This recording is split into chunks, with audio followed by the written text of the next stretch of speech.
a real trial by fire. You have to figure out everything yourself. You know what I mean? Like how to feed everyone, how to like move everything where it needs to go, you know, how much time it actually takes between setups of things.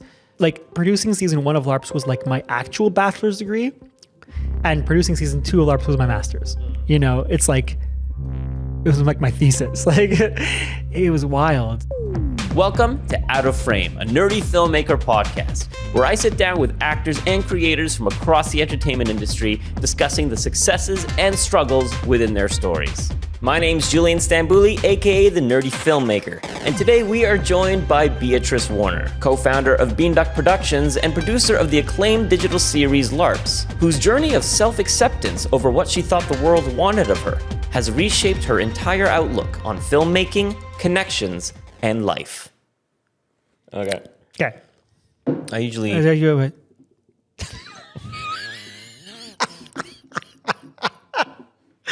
Oh, that's great. What I was gonna say is that I usually ask like very like simple questions just to warm people up. I go like, "Oh, so where did you park? By the way, what did you eat for lunch? Whatever," just to kind of get conversation going. I'm warm, baby. I'm warm. I'm going through menopause over here. Oh, Jesus. Yes. Hello, Beatrice. Hello, Julian. Welcome. Thanks for joining us today. Thanks for having me. Hey, I know where you're from, but you do. Let's pretend I don't. B. Yes. Tell me where you're from. I am from Montreal, Canada. I was born here. I was raised here. I live here and work here, and plan on staying here. Solid. Really? Do you have no plans to? Well, at least in the immediate to medium future, don't have any plans of, I don't know, maybe I'll retire like in Scotland. That would be nice.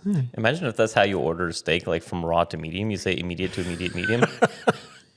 Exactly. How would you like that? Immediately. So raw. And then I'd be like, also bring me a cauliflower. Immediately. Immediately. And you went through schooling here. Mm-hmm. And I believe those schools were ground, like especially the elementary school you went to it was like a religious school, right? Or was it religious? Yeah, well, I wouldn't say religious. I mean, like I grew up in the Jewish community, and so I was sent to Jewish elementary school.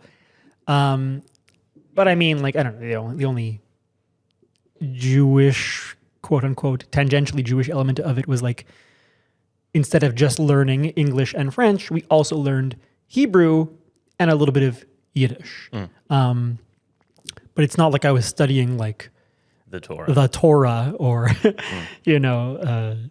to be a rabbinical student or something like that. I don't know. Like, I think you would have been a very good rabbi. I think you would have been a very funny rabbi. Imagine I became a rabbi and then transitioned. For those of you not watching on camera, I am a transgender woman. But imagine, that would have been fun to be like in a reform synagogue run by a trans woman. Not that I want to do that, but in theory, that is a cool idea. There should be more of those. I think you should do it just to say that you did. Sure. But anyway. Sure.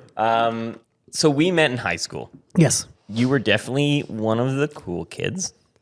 Such a weird thing to think about, but yeah, I guess in high school. So. Yeah. And the story goes, I've told many times, is that at the end of grade 7, I asked you to hang out with me, and you said no. You walked away from me. I was like, with my video games, we could have a lot of fun. You're like, nope. But I think there was even a second, like I think you even called my house or something. No. Did I?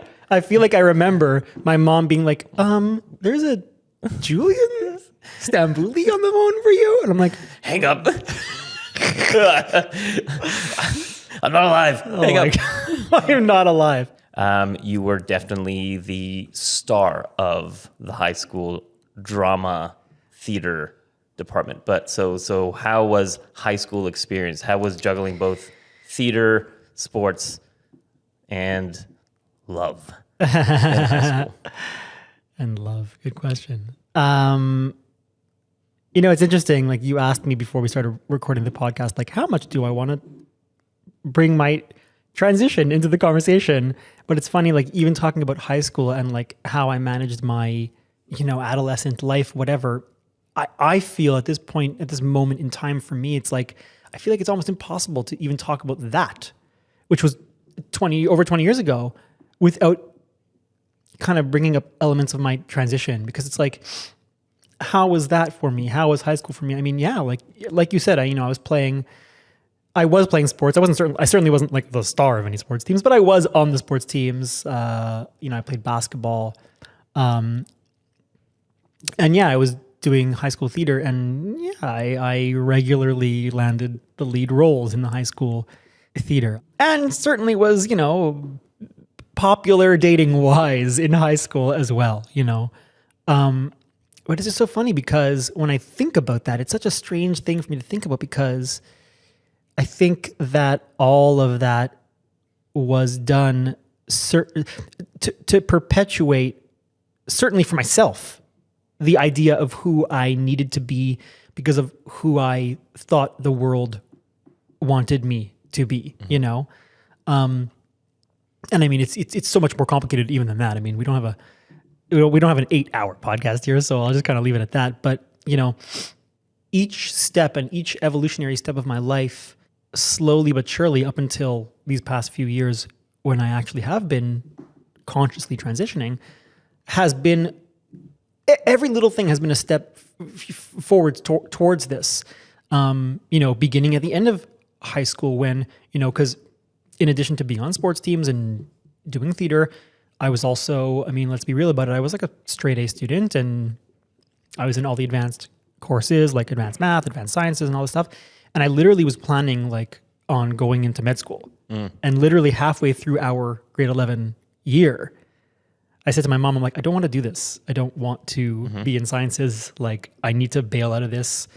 Our high school principal made the, I believe, one time ever exception for me to drop out of a high school class halfway through the year and switch classes. It was chemistry, because I wasn't enjoying it. And instead of applying to med schools that spring, I applied to film school and got into film school. Yeah. And, you kind of said something about wanting to be the person that you thought everyone else wanted you to be, which I think is a recurring theme a lot throughout the first 30-something years of your life. Yeah. Looking back, I even found like an old clip of you introducing a play that you were about to do. Yeah, I feel like I know I forget which play it was. It was some like Tennessee Williams play or something like that. Yeah. Glass Menagerie. Yeah. And seeing you out on front of the stage introducing it versus when you step into the performance. And I obviously didn't realize that back then. I didn't recognize these things, but there was, I don't want to say there was a discomfort when you were not in character, but there was a great comfort of when you got into character. Oh, you're not even like, it's not that you're even like, oh, like circling the truth. It's like, that couldn't be more well said. Like, I've struggled a lot with anxiety my entire life. It's one of those. My entire life. And especially retroactively looking back on high school, and even elementary school. Like, I remember my mom would always tell me, oh, stop biting your nails. Stop, because I have always had a bad habit of biting my nails, biting my cuticles around my nails, playing with my nails. And it's obviously I'm stimming, I'm stimming. And now I even have physical, it's weird when I started to pay attention to them and how it affects them happening or not, but maybe at some point in this video you'll see or not see them, but I have these twitches in my shoulder and in my neck and my eyes. And also my mom later on in my adolescence and early adulthood would always say to me, stop doing that. Stop moving your shoulders, But what she didn't realize, and what we didn't realize, certainly back then, 20 years ago, it wasn't like that I needed to do something to stop doing those things, playing with my nails, biting my nails, my twitches. It was that those things were my body being, a friend of mine recently told me this term, and I love this term, my body being loud. I have a loud body. And the volume of my body, obviously figuratively speaking, though my body, my voice can be very loud as well, but figuratively speaking, the volume of my body is just a way to release that anxiety. It's me stimming, and it's a way of me releasing that tension. And that concept that you're talking about, when I was presenting the show, presenting the play, the scene, whatever it was, as myself, quote unquote myself, whatever, and then sinking into a character and seeing me release that tension was because, yeah, obviously, like as myself, I was still performing and masking, you know, to a degree that was making me subconsciously so uncomfortable that all of a sudden when I could relax into the actual understood concept of I'm now acting and playing a character, wow, my body can immediately relax because there was no pressure to like be real or whatever. It's like, it's understood that acting is acting and that's what it is, you know? So I think I was always able to feel my happiest and feel the least amount of anxiety when I was on stage. And the only other thing I've ever done in life that's ever made me feel comparable up until like these last couple of years was exercising. Because like when I was exercising, it was like my body could go into like a state of like, this is just what I'm focusing on right now. And my body could just be natural and do these functional movements of exercising. You know what I mean? That's like all it was. I know that throughout your life, there's been many women that have played very important roles in. Yeah. There was a very important person back in high school that was a part of, probably quite performative to who you would become, which was the great Jacqueline Linetsky. Yeah. Yeah, Jacqueline Linetsky was a performer, was a child performer. She passed away very tragically in a car accident at the age of 17. She was a grade older than us, so we were the graduating class of 2004, and she graduated the year before us in 2003. And then she passed away literally months after graduating. She passed away in September of 2003. But she was an actor. She was a regular actor. She was acting on a kids' TV show back then in the early 2000s. She was a voice actor. She was the animated voice of the cartoon show Caillou. Yeah. But I agree with you. I think Jackie was very instrumental in terms of, you know what? I think I'm having a realization in this moment, actually. This just in, exclusive on the podcast. I think Jackie passing away actually had a huge influence on me deciding not to go into medicine and me deciding to go into performance. Because maybe it was half or one part the fact that I just admired her so much and certainly always kind of looked up to her at times as even like an older sister kind of relationship. But also the fact that she was gone kind of made me think like, yeah, what the fuck, you know, like we only have one life. And why would you do anything in life that you don't want to do?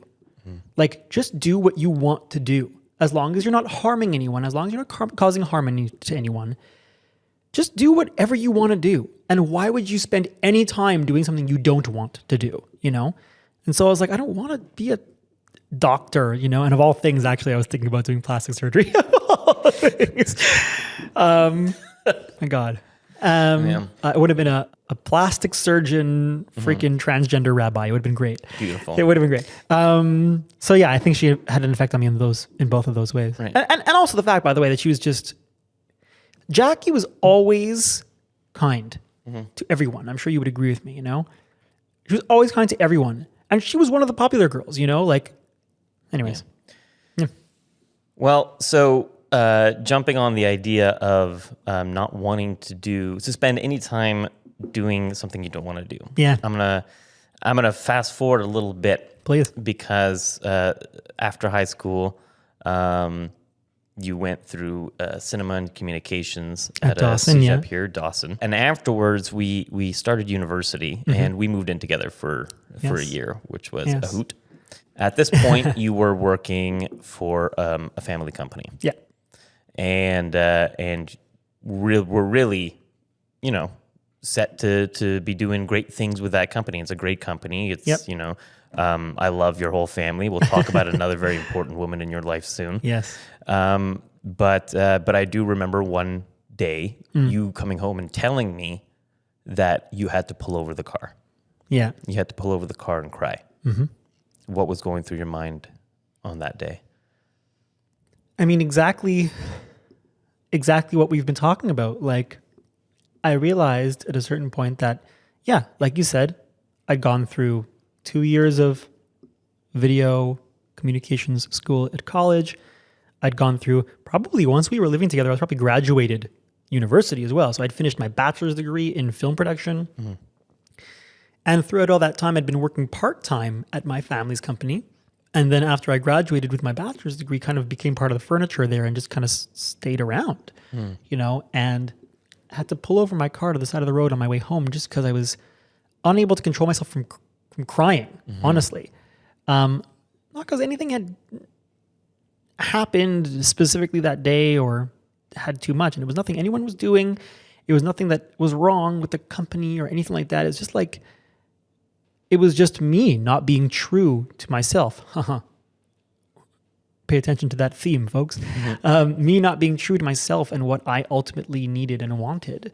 And realizing that just being in a corporate climate is not one in which I belong. It just didn't make me feel good at all.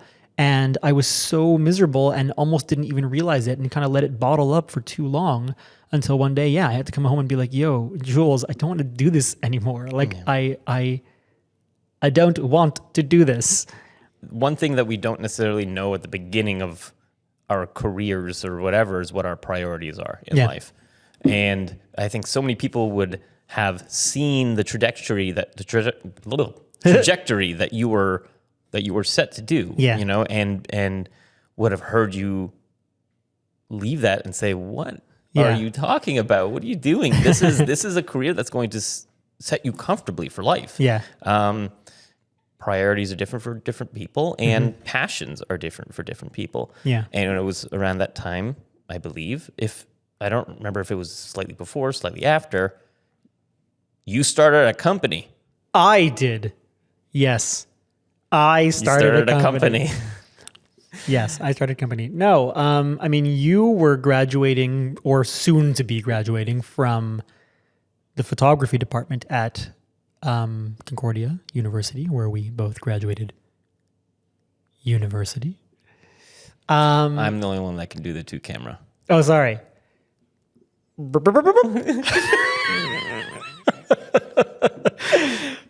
Anyways. I don't know. I honestly even can't remember. Maybe you can remember better than I can, but who said to who, like, would we not work as a perfect mix? And we were right. Of a team, of a filmmaking team, you know, because you had all of the technical and like visual kind of like focused know-how, and I had gained all of the through working in a corporate environment and through going through production school. I had all like the administrative and kind of like logistic and organizational knowledge. And I was like, this is like kind of a perfect mix. And that's how it's, not to spoil the ending here, folks, but that is how it's evolved as we began our company now almost 11 years ago, Jesus Christ, as producer and director. You know what I mean? Like, because of how much I like logic and structure and organization and things fitting together perfectly. That's why I love planning I love taking all of those things off of your plate, because I love planning and have those plans come to fruition, you know? And to let you go off and do like the more stereotypically, I mean, I think what I do is also creative, but like the stereotypically seen as artistic and creative stuff, you know, the shot listing and the script editing and the directing and et cetera, et cetera, et cetera. All of these experiences I had up until that moment, despite the fact that I wasn't where I wanted to be and I wasn't doing what I wanted to be doing, I was like, wait a second, but I can actually draw on all of this. None of this is wasted. I can draw on all of this knowledge and experience I have accrued, and we can make this amazing thing, you know, which we have. And it's good. And we started off doing commercial work. Our first gig was a competition that we won by default. Correct. We were the only entrants, yes. In the world. In the world. And that's what started our company. And then we started off doing commercial stuff, which was a lot of fun. I think that I kind of think back to where I was back then, being really kind of like stubborn and like almost full of myself. Okay. But I'm like, I look back at the stuff that I was just like, my God, what the hell's wrong with you? You're terrible. But we were learning, and I think we were just really, really excited, and we wanted to be taken seriously. And so we did that for a couple of years. But soon after that, I think we started something really, really special in the city. Yeah. Alongside, a great group, whole group of people, cast and crew, but really alongside kind of a third partner in this project being John Verrill, we started what would become ubiquitous with Beanduck, which was the web series LARPs. Yeah. Do you remember the first time that we spoke about that project or anything? Well, the first time we spoke about LARPs ever was actually, we'd have to rewind again because it was years before any of this. We were probably, I think, in CJEP at the time. And I think I was over at your house, AKA your parents' house. At some point, we were probably playing World of Warcraft or... I bought it for them, but yeah. You bought the house for them? Yes. Yes, sorry. So it is technically your house. Yes, correct. At the tender age of 3. Julian was born with a checkbook in his hand. Anyways, and we must have been playing World of Warcraft back then at that point. Or Heroes, one of them. Or Heroes, Heroes that's of true. Might and Magic. Yes. Check it out. Might and Magic Heroes. That's true. They Technically. rebranded. Terrible Technically. rebrand. Yeah, it's horrible. And you had mentioned, because you wrote like 3 short scripts. Something like that, yeah. And I think, you shelved it for years for no reason. I don't think there was a specific reason you shelved it, but like it just never came to fruition. When I created the original idea for the show, I would get so excited and then so depressed because I knew it was never going to happen. And I think I was watching Lost at the time, and they had all these like additional websites and all of these whatever that kind of went along with the lore. And I was like, oh my God, I would love to do that stuff, but like, how am I ever going to do this? Yeah. And so I used to get really depressed because I knew it was never going to happen. But yeah, so that must have been around then. Yeah, probably. And then I remember years later, after we had been well into that first year, let's say year and a half of Beanduck, our company existing, and like you said, kind of just focusing on commercial work, amassing a little bit of money to eventually do something with, because our goal ultimately in that first year was like, let's make as much money as we can right now, so we have some money so we can make our own web series or make our own whatever. And we were constantly thinking about what that was going to be, or at least certainly you were constantly thinking about what that was going to be. And you came to me one day and you were like, I think I know what the first project we should do is. And you had already spoken to John Verrill about it. And you came to me and you're like, I figured it out. John Verrill, who's an awesome writer and he's an actor and all this stuff, he also is a LARPer and he GMs LARPing games and tabletop games and everything. And so I want him to write the series, and he's agreed, and I want you to produce it, and I'm going to direct it and everything. And I was like, yeah, let's fucking do that. This sounds like fun. Let's go. This sounds great. Let's go. And we did. And the rest is history there on that note. And so you hadn't produced anything of that size. I had never directed anything No, before. yeah, certainly not. What were kind of those initial challenges that you... I always say, I learned more about producing in the 6 months or so it took us to do season 1 of LARPs, the series, than I did in 6 years between college and university at film school. And it's true, it was a real trial by fire. We were the smallest of smallest teams. I think we had the same number of crew members as actors, and we only had 6 actors or 7 or 8 actors. We were like 12 or 13 people on the whole shoot, actors included. Actors were doing their own makeup and everything. And it was really just me on the fly, figuring out, like learning how to produce a film, because I basically just did it the same way I did my student films earlier. But I learned so quickly that it's like, well, without the resources that the university just provides to you, you have to figure out everything yourself. You know what I mean? Like how to feed everyone, how to like move everything where it needs to go, how much time it actually takes between setups of things, all of this stuff. And then the following year or a couple of years later, after the whole LARPs journey continued and we shot season 2 with an exponentially larger amount of resources, that was like, it's like producing season 1 of LARPs was like my actual bachelor's degree, and producing season 2 of LARPs was my master's. It's like, it was like my thesis. Like it was wild. What's the difficulty, or what's the changes of directing, because I think the first season's budget was like $6,000, 6,000 to 8,000. Something like that, yeah. Second season was 150, yeah. So what was the difference? More money, more problems. No problem. There were a lot of problems in season 2. There were a lot of problems on season 2. It's that like I find with filmmaking, and this is even true, 10 years later. And now we're in a wonderful year so far, at least, where we have like financing, approved financing on two huge projects. I'm actually associate producing a third project outside of Beanduck that has also financing. So it's like I've got 3 huge projects happening right now, and like this is just as true now as it was 10 years ago on the first 2 seasons on the 2 seasons of LARPs. Is that I find there's not really a gradient in terms of levels of filmmaking. Mm-hmm. There's jumps. Mm-hmm. You know what I mean? Mm-hmm. Like if you're doing something like shoestring budget, that's understood.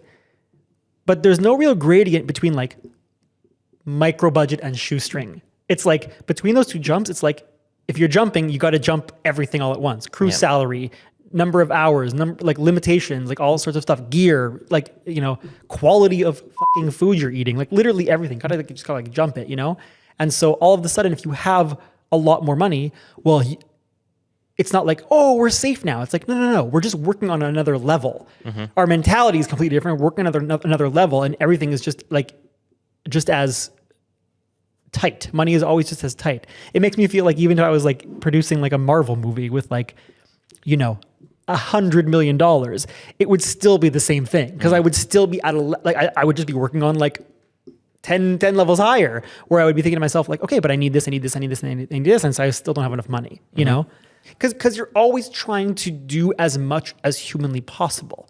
So you're always trying to use every single cent as efficiently as possible. Yeah. Yeah. We got to travel a lot with season 2.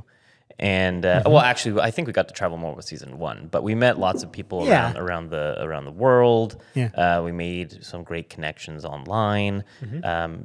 Any kind of any of the aftermath in LARPs, any moments of that kind of stick out the most to you, or any events that we went to that are the best in your memory? Well, I mean, yes, Gen Con.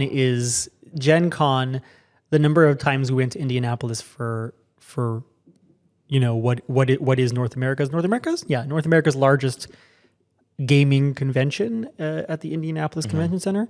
I think we went 4 times in total. 3 or 4 times, yeah. If you've never been to Gen Con and you are any kind of board game lover, you should check it out. It's quite a time. Yeah. And it was also around that time that we were joined by another Ducker. Yeah, it was around the time that we started diving into doing our series and short films on our YouTube channel that Elizabeth Neal joined Beanduck. Absolutely. Hi, Liz. Hi, Liz. So yeah, after that we started doing a lot of these short films, for our YouTube channel. Didn't really take off the way that we wanted to. I think we were just anxious to make stuff. We were just wanted to be busy. The YouTube channel didn't take off in the sense of like we didn't become quote unquote viral online. But we made some projects, like short films. They're micro short films, obviously. Yeah.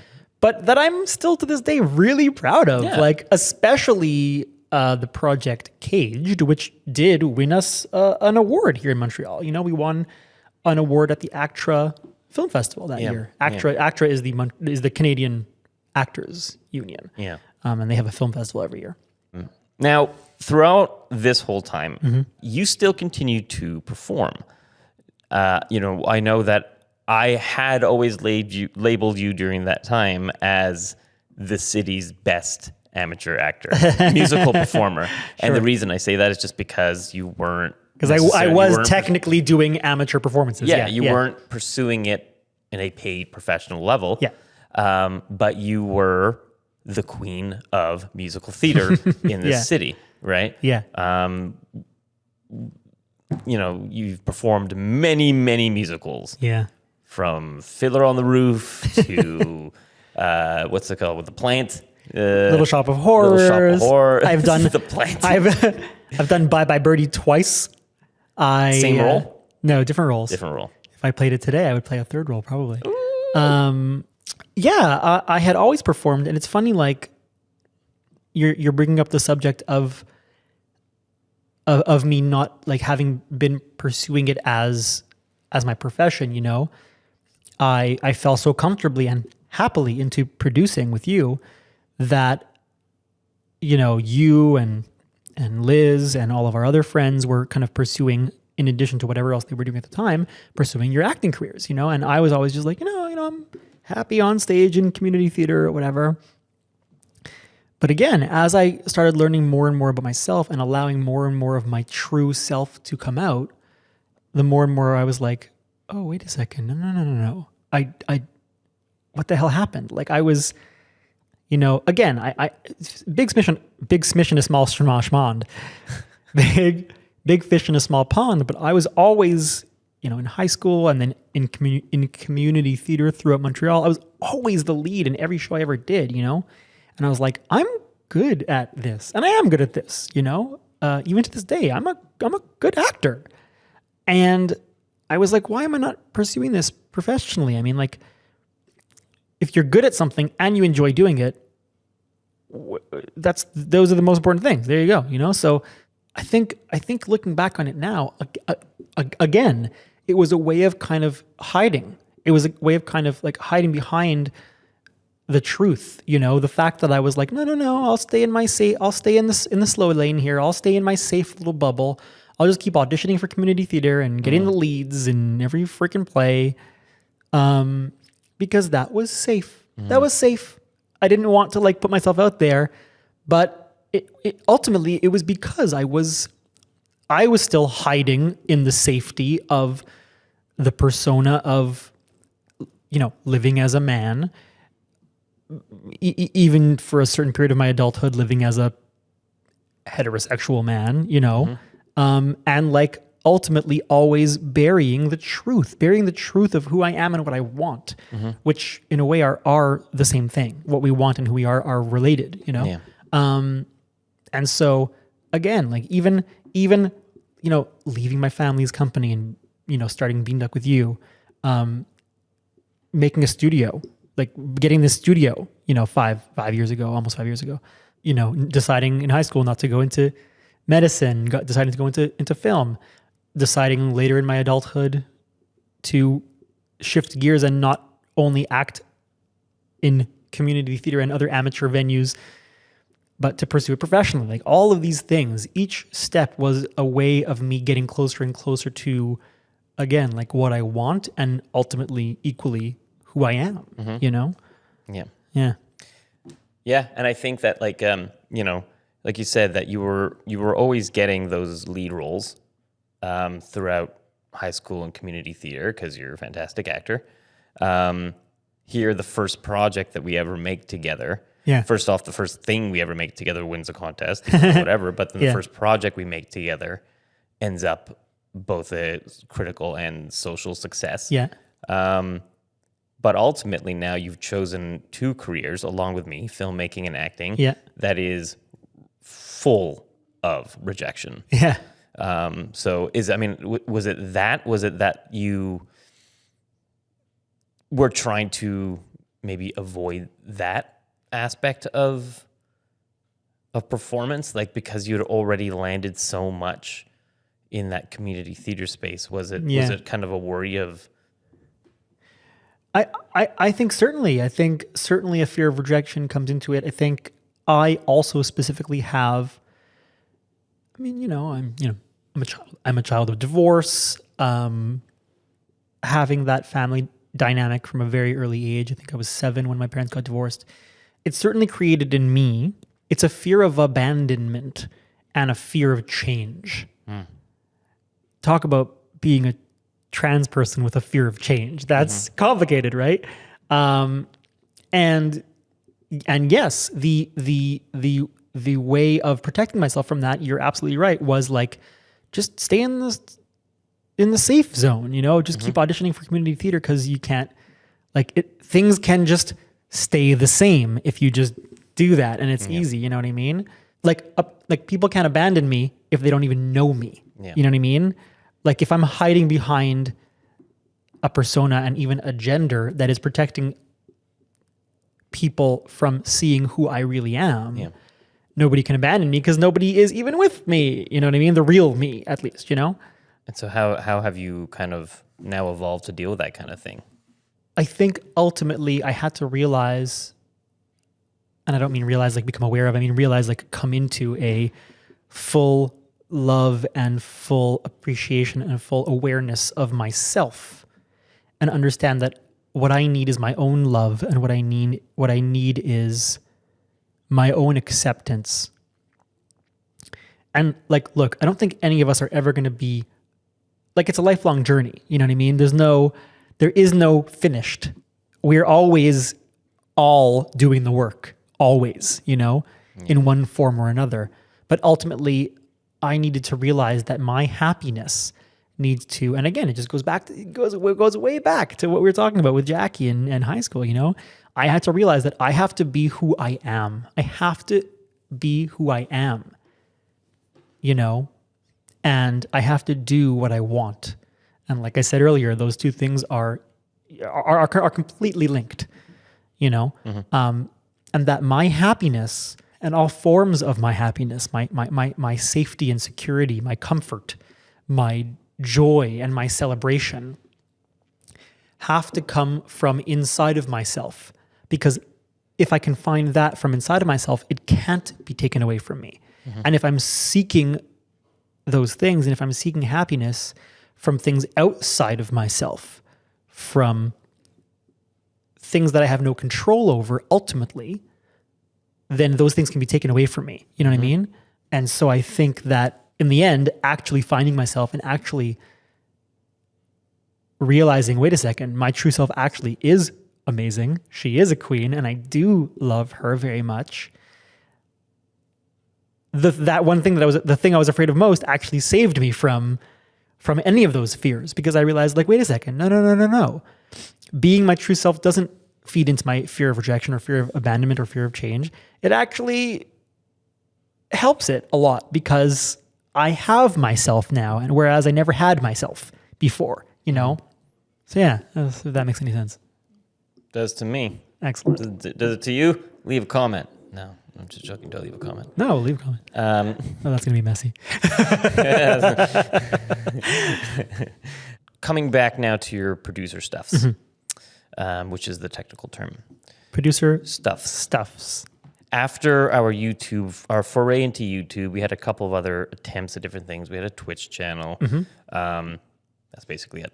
But then, for the Twitch channel, we ended up getting this space. And I think that, and then we subsequently did two really important projects to us. Dystonia, which was a short film with Kenny Wong. And we did The Forest, which was a short film co-written by and created by Frank Mars, starring Chimwemwe Miller and Frank. You know, both of those I think are very near and dear to us.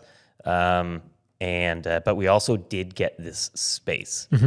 And what has this space meant to you, done for you? Because here we get to see actors from across the city and sometimes visiting from across the world on a daily basis. True.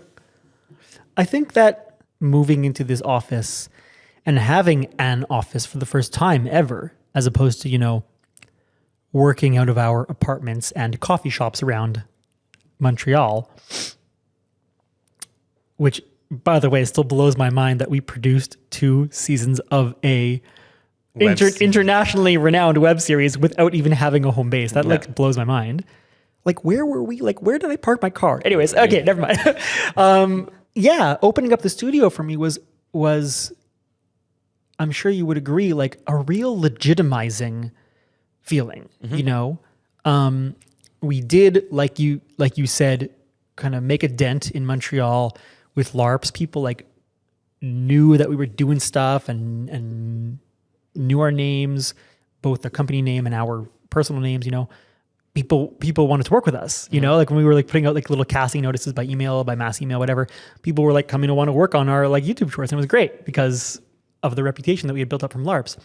But then to have to have an actual office, it legitimized Beanduck as like a business, and it created this financial foundation for us that made us continuing our company from then till now, and now also into the future, a really actually sustainable venture.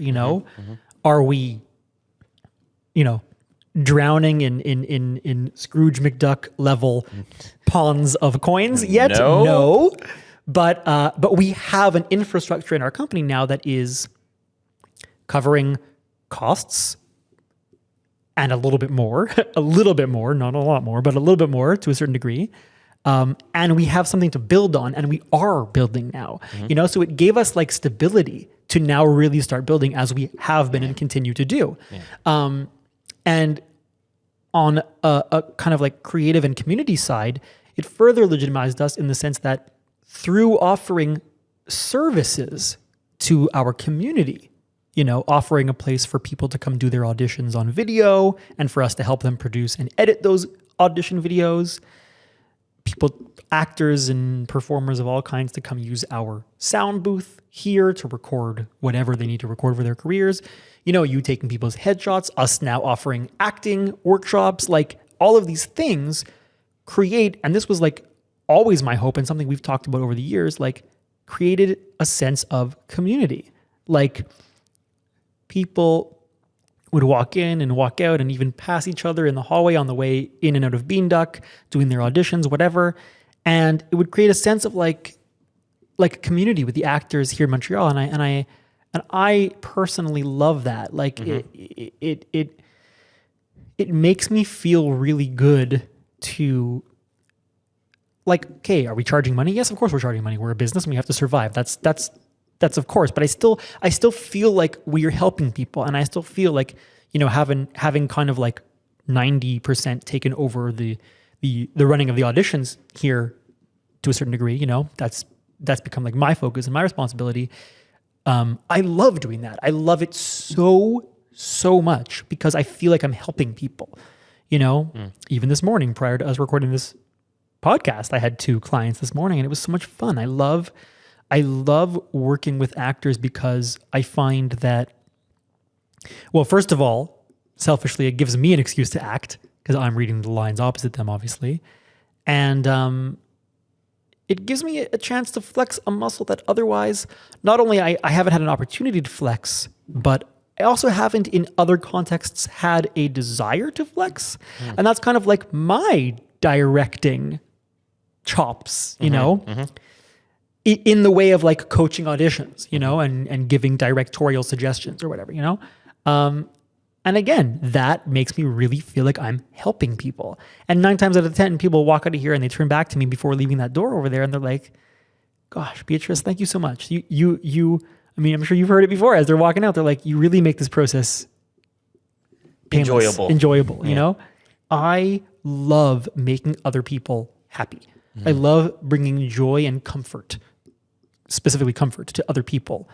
I just like making. I really feel good when I make life a little bit easier for other people. Every other aspect of my life, 99% of my life, I am extremely privileged. I have a pretty easy life. And so I like to use any opportunity I have to make other people's lives easier and better, Yeah. And if I may segue, if I may take a segue off your hands here, I would say, going back to something you'd said earlier, something you'd alluded to earlier, another impactful woman in my life, and without any argument, the most impactful woman in my life. I know that I get everything I just described from my mother. My mama, Joanne Cutler, also of Montreal Community Theatre fame. Yes. My mom is, there's what can I say? My mother is the most caring and generous person I've ever met in my life. And I think that certainly over these last 2+ years of my transition, it's occurred to me, and it's so much in the center of my mind that it's like I have always, even from far before I even realized it consciously, I have always wanted to be my mom. You know, I've always wanted to be her and be exactly as she is, you know?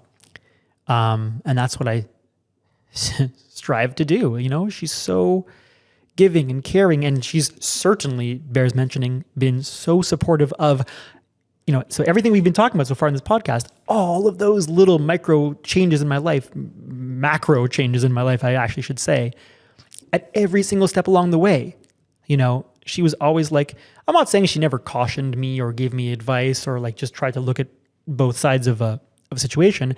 But at the end of the day, my mom has always been so supportive. Like she's always said to me like, great, okay, you know, yeah, fine. You don't want to go to med school? You want to do cinema? All right, let's do it. Oh, okay. You don't want to work at the family company anymore? You and Julian want to start your own business? Okay, let's do it. Great. Go for it. Oh, you're not heterosexual? You're queer? Okay, I love you and I accept you. Perfect. Oh, you're not a man? You're a woman? Okay, here we go. How can I help you in your transition? Let's go. You know what I mean? Every step along the way. Always wanted a daughter. Yeah, at least she has a daughter now. That was good. And you know, it's because I think back to like, and also my relationship with Joanne, but and my relationship with kind of like all parents of friends that I had growing up, and everyone always has that second mom, and that's or that second father.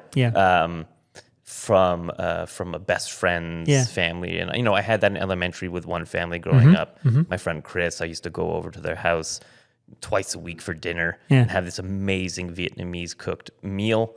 And like, we were best friends for that whole process. I was always going over there, but like, you know, that's a very contained thing. Whereas like now when you have a second mom and you're an adult starting a career, you know, it could just be at a distance, kind of like, oh, nice to hear these things. But Joanne has always been extremely, extremely supportive of you, of me, of us, of Beanduck, and of everything that we do.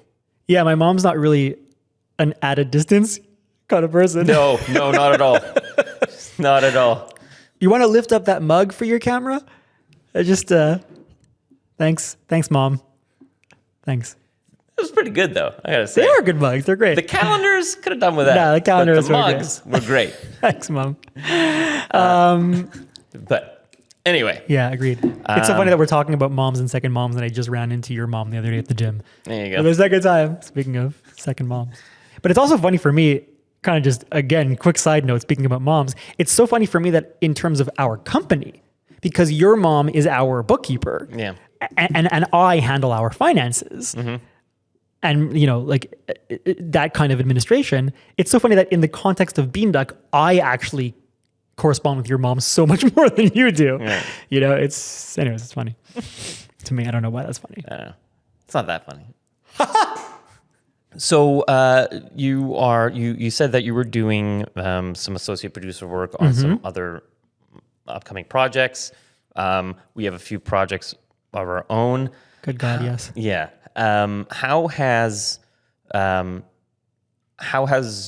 your viewpoint of producing changed as you've started transitioning? Oh yeah. Has that affected the way that you see filmmaking or the process of filmmaking? I think my transition has reinvigorated everything in my life, has reinvigorated my desire for life, period.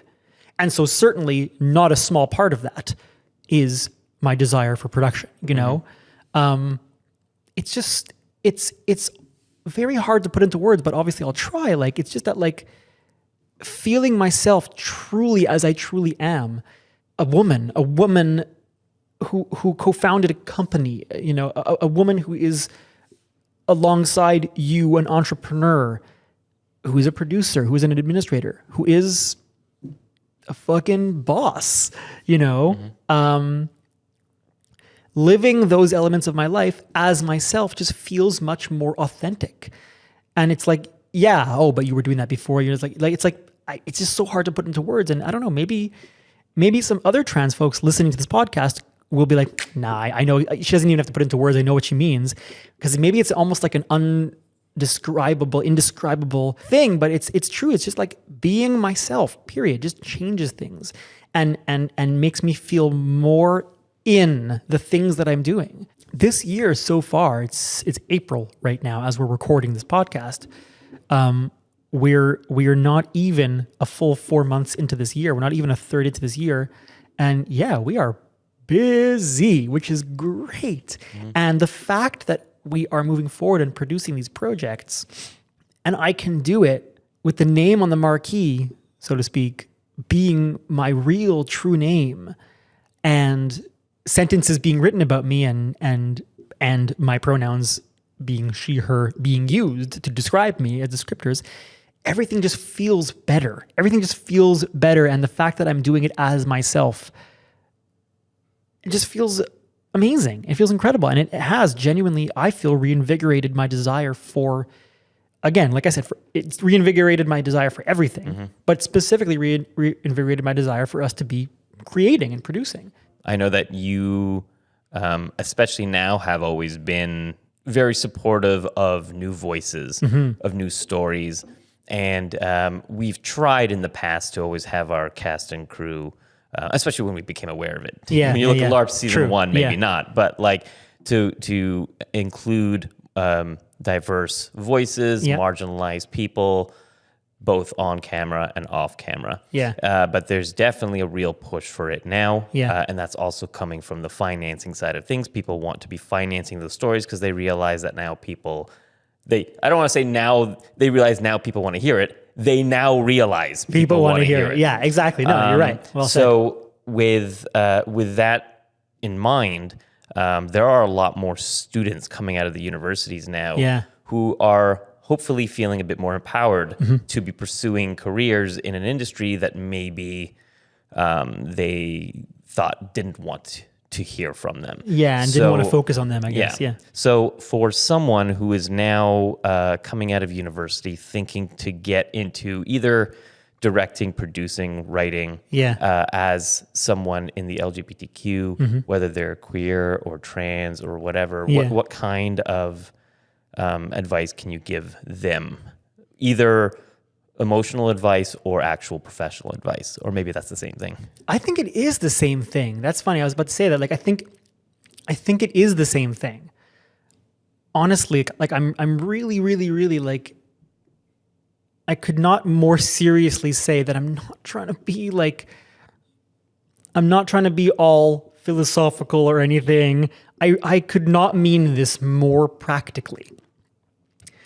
I think that an artist, anybody in this world, but I believe especially an artist, I think the most important thing anyone can do is figure out, and there's no right or wrong way to do it. You don't, maybe you're in therapy, maybe you're taking a year off to travel, maybe you're focusing on a hobby first before you're like, I don't know, whatever method you have, fine. But you have to figure out who you are and what you want. Figure out who you are and what you want. Because if you don't know who you are and you don't know what you want, and again, those two things I think are inseparably related, then you're not going to be able to be effective in whatever it is you're trying to do. And your lack of self-awareness and your lack of existence in an actual reality of who you are is going to show. Like, it's going to show. So I think that's the most important advice to give to any young people leaving school, beginning their careers, is like, figure yourself out. Figure yourself out, I've only started to really, truly, finally figure myself out in my 30s, and I'm so grateful. I'm so happy it happened in my 30s and not in my 60s, Fine. I've obviously learned from everything. And like I said, even in those early years, like, oh, I was working at a company. Oh, I was this, I was that. But I still took knowledge and experience from those things and applied it to my future, as I continue to do. But I think a lot of those decisions were again, informed by a lack of awareness of who I am. Now, moving forward, it's like so much easier to act and decide certain things because of how aware of myself I am, I suppose, you know? Right. So, kids, know thyself. know thyself and travel a bit. Why not? The world's a big, open, and amazing place. Before you have responsibilities and children to take care of, like me. I have 2 cats. They are my children. Excellent. You started a company with your best friend. Yes. A lot of people try to do that. A lot of times it fails. Yeah. Sometimes it succeeds. Yeah. We have had very ups and downs Yeah. in our 11 years now working together. Yeah. I have great pride in a lot of what we've accomplished and what we've done together, and even just like day-to-day stuff. Yeah. I have regrets of things that, of way things went, of certain conversations and whatever that we've had. I don't regret really anything that we've ever tried together. Yeah. I know that a big step for me Yeah. in working with a best friend, and it kind of comes back to something you were saying earlier. For me, the biggest learning experience about working with you really only came about how to properly work together, really only came a couple years ago, which was knowing what you want, recognizing that 2 people's wants, and I mean that both in a day-to-day want and in a big picture want, might not be the same as yours. Yeah. It might change over time. So for me, that was the most important thing for us to get back to what is a very healthy working relationship, because it lets us recognize that I can't put things on you and you can't put things on me that the other one doesn't want. Yeah. And so, that's what I've taken away, but I want to know for you, either it's that you just want to expand on that, but also what kind of now 11-year experienced tip can you give about working with someone very close to you? Well, again, you put it perfectly, and you're actually already elaborating and expanding on what I was just saying. Because, so to take it a step back and go off of the answer to the previous question, if you're going to be working with somebody, especially somebody you're so close with, to not be able to communicate to them what you want would actually be unfair. Because, if you came to me and you're like, what are your goals? What are this? Like, how can I answer those questions if I haven't done the work yet to understand myself, to know myself? So ultimately the advice is still the same. Gain an understanding of yourself and what you want and who you are, because it's important to be able to communicate to your business partner, especially when they are somebody so close to you, your needs, your desires, your wants, your goals, your dreams, whatever, your limitations, your boundaries, right? Because otherwise, how are you supposed to know?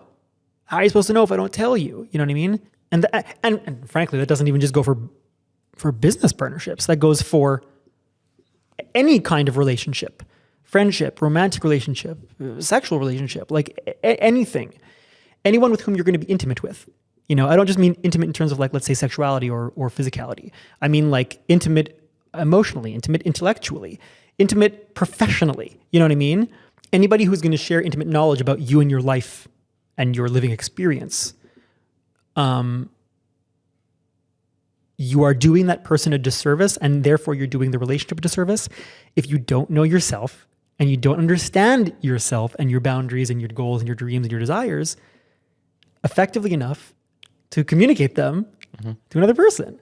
For you and I, though, I ultimately also always think that I think the reason that we have always worked so well, and I agree with you, continue to work so well together, is because I think, and I feel this from you equally to how much I feel it for myself, towards you, I mean, is that I just think we're committed to each other. You know what I mean?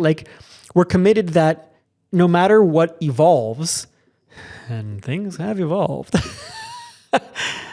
okay, we'll find our way to whatever new iteration of Julian and Beatrice there is, and we'll even if there has to be a learning curve for me, for you, for Beanduck, for the relationality between those three entities, we'll get through those periods, we'll figure it out, and we'll find a way to make the new reality as effective and healthy as possible, so You a big geek.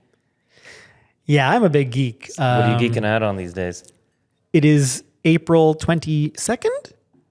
April 22nd. Probably. Let's go with that. 2023. In 20 days, 3 weeks minus 1 day from today, The Legend of Zelda Tears of the Kingdom releases on the Nintendo Switch and Nintendo Switch OLED. And on May 12th, let it be known that I am now officially on a podcast informing Julian of this officially in my capacity as his business partner. I am taking May 12th off.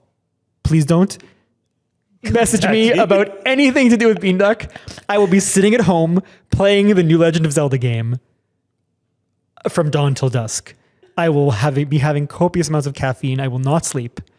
I will be playing 24 hours straight of the new Legend of Zelda.